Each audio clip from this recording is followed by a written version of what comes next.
ইলেকশনের নামে একটা প্রহসন খেলে, যে নির্বাচনে আওয়ামী লীগ অংশগ্রহণ করতে পারে নাই, যেখানে আওয়ামী লীগের ভোট 53%, সেই আওয়ামী লীগকে বাদ দিয়ে ইলেকশন করলে আর বাংলাদেশের 50 ভাগের অধিক ভোটারকে বঞ্চিত করে নির্বাচন করলে সেই নির্বাচন কখনো বৈধ হতে পারে না। অবৈধ সরকারের হাতে নির্বাচন অবৈধই থেকে যায়।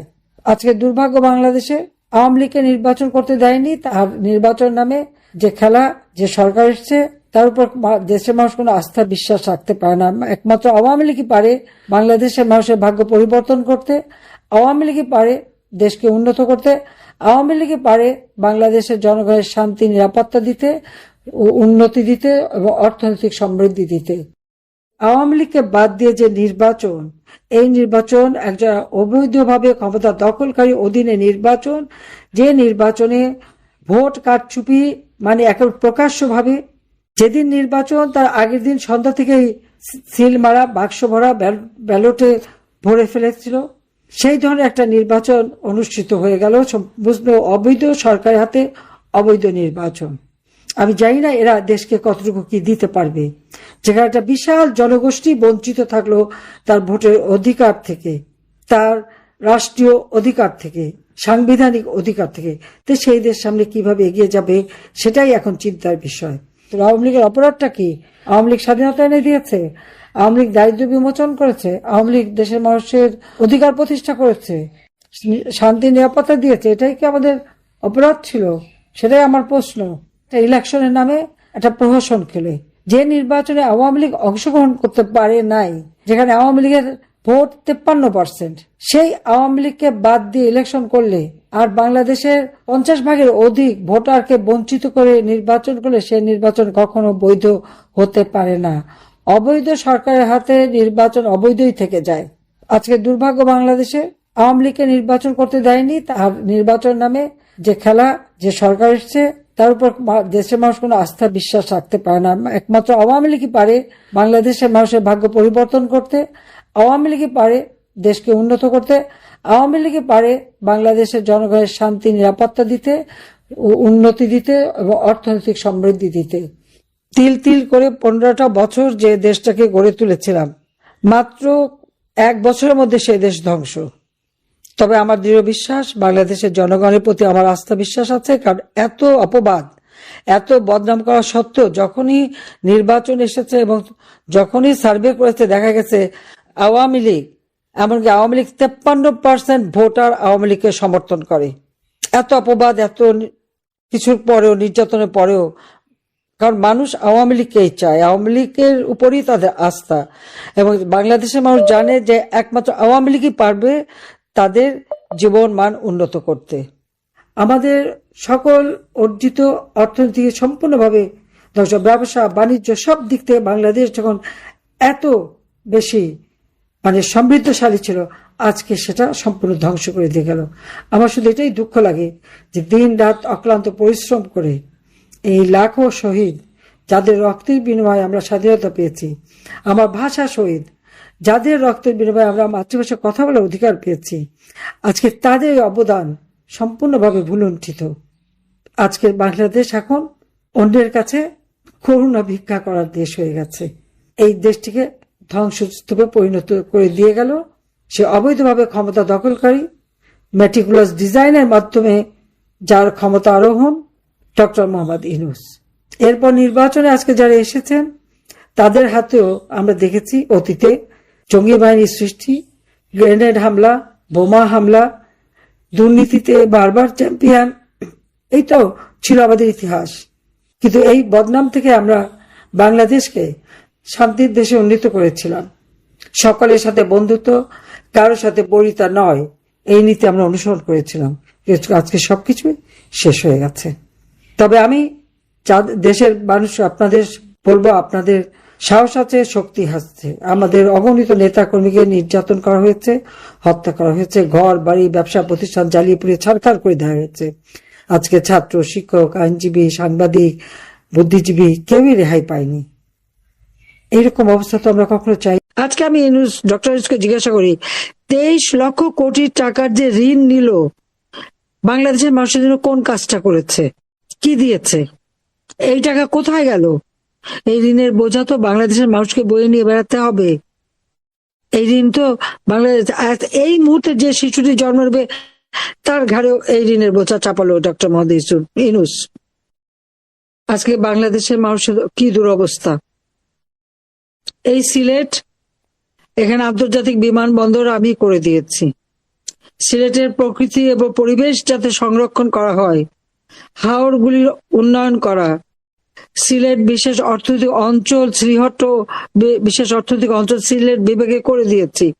রাস্তাঘাট, ঢাকা থেকে সিলেট পর্যন্ত রাস্তা, রেল সেতু, মানে সড়ক, নৌপথ, বিমানপথ, রেলপথ প্রত্যেকটা উন্নতি করে দিয়ে যোগাযোগ ব্যবস্থা অত্যন্ত উন্নতি করে দিয়েছি আমি। এবং সিলেট থেকে সরাসরি বিমানে লন্ডন যেতে পারে সে ব্যবস্থা আমারই করে দেওয়া। জনগণের মঙ্গল চেয়ে আমি কাজ করেছি। আজকে যারা পরিবেশ নিয়ে এত কথা বলে আমাদের মধ্যে শুধু মামলাই করত, যে কাজ করতে চায় একটা মামলা, যে সেই মেটিকুলাস ডিজাইনের মাধ্যমে চক্রান্ত করে সে হাসিনাকে ক্ষমতা থেকে সরিয়ে ক্ষমতা দখল করে, যিনি বিল ক্লিন্টন ফাউন্ডেশনের মিটিং এ দাঁড়িয়ে হাত তালি দিয়ে হেসেছিলেন, সেই ডক্টর মোহাম্মদ ইউনূস এক জঙ্গি নেতা, তারই একজন উপদেষ্টা, যিনি পরিবেশ নিয়ে অনেক আন্দোলন, ক্ষমতায় যাওয়ার পর তার পরিবেশের চেতনাটা কোথায়, এমনই পরিবেশের চেতনা যে সিলেটের পাথর সব খেয়ে ফেললেন। প্রথম জোটে এসে পাথরগুলি খেয়ে ফেললেন, বালুটা খেয়ে ফেললেন। এখন আর তার পরিবেশ সম্পর্কে কোনো চিন্তাই নাই। কিন্তু আমরা একটা উন্নয়নের কাজ করতে গেলেই সেখানে এসে নাক গলানো, একটা মামলা দেওয়া। তবে হ্যাঁ, এখানে একটা জিনিস তো আপনারা জানেন না, মামলাগুলি দিত ঠিকই, কিন্তু কোনো মামলার আর রায় বেরোতো না, কারণ নেগোসিয়েশন করে মোটা টাকা ঘুষ নিয়ে বসে থাকতো। এটা হচ্ছে বাস্তবতা। আজকে দুর্নীতিটা নীতি হয়ে গেছে। আমরা নাকি অনেক দুর্নীতি করেছি, হাজার হাজার কোটি টাকা নাকি আমি নাকি পাচার করে দিয়েছি। আমি তো চ্যালেঞ্জ দিচ্ছি, একটা টাকাও দুর্নীতি বের করতে পেরেছে? কত টাকা পাচার করেছে একটা টাকারও খবর দিতে পেরেছে? পারেনি। কিন্তু ডক্টর মোহাম্মদ ইউনূস আর তার উপদেষ্টা, তাদের অনেকেরই খবর আমাদের কাছে আছে। আওয়ামী লীগ ক্ষমতা থাকতে, আমি থাকতে আমাদের ঋণ ছিল মাত্র 2 লক্ষ কোটি টাকা। আমরা তো সেই কর্ণফুলী টানেল করেছি, মেট্রো রেল করেছি, এক্সপ্রেসওয়ে করেছি, সারা বাংলাদেশ ব্যাপী প্রাইমারি স্কুল সমস্ত বহুদলীয় ভবন করে দিয়েছি, কলেজ করে দিয়েছি, নতুন প্ল্যানেটোরিয়াম রাজশাহী এবং বিভিন্ন জায়গায় করে দিয়েছি, মেডিকেল কলেজ করেছি, বিভিন্ন ইনস্টিটিউট করেছি, মানুষকে খাদ্য দিয়েছি, খাদ্যের দেশকে স্বয়ংসম্পূর্ণ করেছি, বিদ্যুৎ ঘরে ঘরে বিদ্যুৎ পৌঁছে দিয়েছি, চিকিৎসা সেবা জনগণের দোরগোড়ায় পৌঁছে দিয়েছি। কোনটা না করেছি? বিনা পয়সায় বই, বৃত্তি দেওয়া, গবেষণা, সবকিছু তো আমরা সফলভাবে করতে পেরেছি। দেশটাকে আমরা উন্নয়নশীল দেশের মর্যাদায় উন্নীত করেছি। আমাদের জিডিপি এভারেজ 6% উপরে, 6.4। 2023 সালে আমি 7.24 জিডিপি আমরা উন্নতি করতে পেরেছি। আমাদের মাথা পিছু আয় কোভিড এর আগে আমি 2824 মার্কিন ডলারে উন্নীত করেছিলাম। কোভিড এর কারণে কিছু কমে যায়, তাও 2794 মার্কিন ডলার আমাদের মাথা পিছু আয়। এখন মানুষের কি অবস্থা? আওয়ামী লীগ আমলে একজন কৃষি শ্রমিক বা একজন দিনমজুর, একজন রিক্সাওয়ালা, সে যে টাকাটা কামাই করতে পারতো দিনে, তা দিয়ে তার 3 বেলার খাবার সাথে আমিষ, সেটা হচ্ছে করতে পারতো, আরো টাকা তার কাছে থাকতো। এখন তার কি দুরবস্থা, একবেলা খাবার জোটাতে পারে না। প্রত্যেকটা জিনিসপত্রের দাম বেশি, তার আয় রোজগার কমে গেছে। হাজার হাজার যুব সমাজ চাকরি পাচ্ছে না। বেসরকারি ব্যাংক, বেসরকারি খাত সবকিছু আমি উন্মুক্ত করে দিয়েছিলাম, যেটা জাতির পিতার নির্দেশ ছিল। কারণ স্বাধীনতার পরপর সমস্ত পরিত্যক্ত মিল, কলকারখানা শুরু করে ব্যাংক, বিমা সবই পরিত্যক্ত অবস্থায় ছিল। সেগুলিকে তিনি নিয়ে উন্নত করে দিয়ে তারপর এগুলি ব্যক্তি মালিকানায়, যাতে যার যার সম্পদ সে যার হাতে পায়, সেই অর্ডারটা জাতির পিতা দিয়ে গিয়েছিলেন, যেটা পরবর্তীতে কার্যকর হয়। বাংলাদেশের অর্থনীতিকে শক্তিশালী করার সব ব্যবস্থা তিনি করেছিলেন। তারই পদাঙ্ক অনুসরণ করে আমরা বাংলাদেশটাকে উন্নত করেছি, উন্নয়নশীল দেশে মর্যাদা উন্নীত করেছি। আজকে আমি ডক্টর ইউনূসকে জিজ্ঞাসা করি, 23 লক্ষ কোটি টাকার যে ঋণ নিল, বাংলাদেশের মানুষের জন্য কোন কাজটা করেছে, কি দিয়েছে? এই টাকা কোথায় গেল? এই ঋণের বোঝা তো বাংলাদেশের মানুষকে বয়ে নিয়ে বেড়াতে হবে। এই ঋণ তো বাংলাদেশ, এই মুহূর্তে যে শিশুটি জন্ম নেবে তার ঘাড়েও এই ঋণের বোঝা চাপালো ডক্টর মোহাম্মদ ইউনূস। কিন্তু টাকা দিয়ে করলোটা কি? আমার করা আওয়ামী লীগ শুরু করেছে কাজ, হয়তো 2-একটা ব্রিজ বা সন্দ্বীপে যাওয়ার ফেরি, এরকম যা কিছু সেগুলো উদ্বোধন করে, হ্যাঁ সেটাও বলার চেষ্টা করছে বলে উনি করেছেন। এখনো তো মেট্রো রেল করেছি, এবং সামনে তো আরো 5টা মেট্রো রেল ঢাকা শহরে, কিছু আন্ডারগ্রাউন্ড যাবে, কিছু উপর দিয়ে যাবে, সেগুলি সমস্ত প্রোগ্রাম আমাদের করে দেওয়া। আমরা নাকি মেগা প্রজেক্ট করে 16 বছর ধরে নাকি শুধু মেগা দুর্নীতি করেছি। আমি চ্যালেঞ্জ দিচ্ছি, একটা দুর্নীতির খবর বের হোক। আজকে যারা বক্তৃতা বলে তারাই বলুক কোথায় দুর্নীতি। কিন্তু আজকে তারেক জিয়া বলেন তার দুর্নীতির খবর আমাদের বের করতে হয়নি, আমেরিকার FBI বের করেছিল। কোকো, তারেক, খালেদা জিয়া তারা যে ঘুষ খেয়েছে, টাকা খেয়েছে, টাকা পাচার করছে, এবং এমনকি কোকোর পাচার করা টাকাও আমরা কিছু ফেরতও এনেছি। অনেক নেতাদের টাকা বিদেশে আছে, সেটাও আনার জন্য আমরা চেষ্টা করেছি। আমাদের বিরুদ্ধে তো 2001-এ বিএনপি এসে তদন্ত করলো, আমি, রেহানা, জয়, পুতুল, সবার জন্য, ববি, টুলিপ, সবার বিরুদ্ধে।